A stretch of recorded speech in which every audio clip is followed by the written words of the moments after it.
Hello students, यह आप जो देख रहे हैं यह इंस्ट्रूमेंट है लैमिनार एयर फ्लो।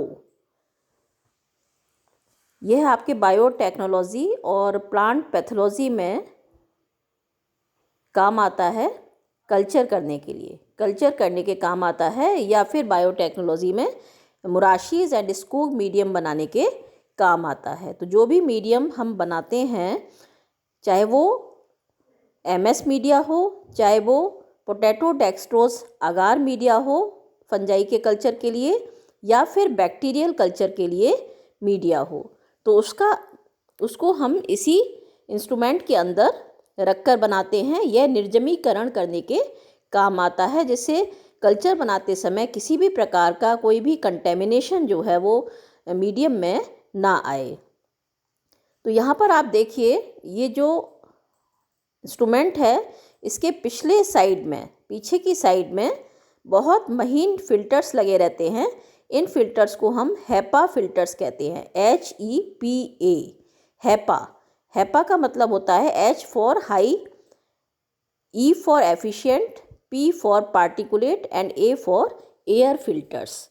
तो high efficient particulate air filters, ये फिल्टर्स का क्या काम होता है?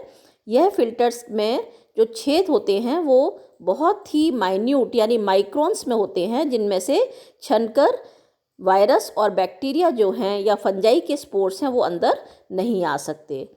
तो ब्लोअर लगा होता है इसमें, ब्लोअर का हम स्विच ऑन कर देते हैं तो हवा जो है पीछे की साइड से आगे की तरफ आती है, और वो हवा कैसी होती है? छनकर आती है, उन हैपा फिल्टर से होकर गुजरती है, जिससे बैक्टीरिया, वायरस, फंजाई के जो कण हैं वो बाहर ही रह जाते हैं और हवा जो है वो अंदर आती है। और सामने हम इसको खोलकर क्या काम करते हैं? कल्चर करने का काम करते हैं। तो हवा जब पीछे से बाहर की तरफ आती है तो हमारी तरफ से आने वाले बैक्टीरिया, वायरस जो हैं वो भी हवा के साथ में बाहर ही उड़ जाते हैं, इस इंस्ट्रूमेंट के अंदर नहीं आ पाते हैं।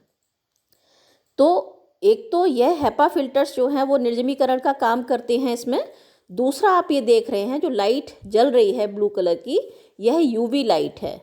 तो UV लाइट यानी अल्ट्रावायलेट रेज जो हैं वो निर्जमीकरण के काम आती हैं और बैक्टीरिया, वायरस जैसे स्पोर्स को ये समाप्त कर देती हैं। तो हमने जो भी सामान इसके अंदर हम रखते हैं कल्चर करने के लिए, उनकी सतह पर बैक्टीरिया, वायरस जो हैं एटमॉस्फेयर में होते हैं और वो इनकी सतह पर चिपक जाते हैं। तो उनकी सतह से हमारे हाथों से होते हुए कल्चर के अंदर जा सकते हैं और कल्चर को कंटेमिनेट कर सकते हैं। तो यह हम क्या करते हैं, जब सारा सामान इसके अंदर रखते हैं तो UV लाइट को करीब 25 मिनट के लिए ऑन कर दिया जाता है, और 25 मिनट के बाद में हम इसके आसपास नहीं जाते, या फिर इस इंस्ट्रूमेंट को पूरा काले कपड़े से ढक दिया जाता है। 25 मिनट के बाद में इस UV लाइट को बंद कर देते हैं और 25 मिनट और वेट करते हैं, उसके बाद में हम इसमें काम करते हैं। तो जितना भी कंटेमिनेशन है सतह पर, जो भी कंटेमिनेशन है आपके फ्लास्क के ऊपर, आपकी पेट्री प्लेट्स के ऊपर, आपकी टेस्ट ट्यूब्स के ऊपर, आपकी नीडल्स के ऊपर, आपकी जो भी सामान आपने इसमें रखा है उसके ऊपर जो भी कंटेमिनेशन है, वो कंटेमिनेशन इस UV लाइट से समाप्त हो जाता है और हम आसानी से इसके अंदर कल्चर करते हैं। तो यह एक तरीके से निर्जमीकरण का काम करता है।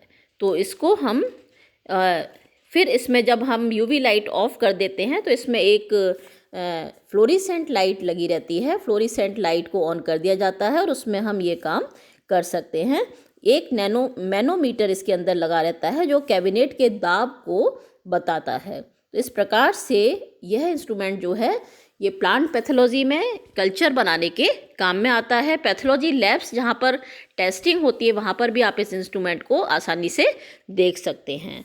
तो यह इंस्ट्रूमेंट लिखने के लिए आपके स्पॉटिंग में आता है। 3 मिनट में हमको इसको लिखना होता है। यहाँ पर इसका जो विवरण है वो समाप्त होता है। Thank you.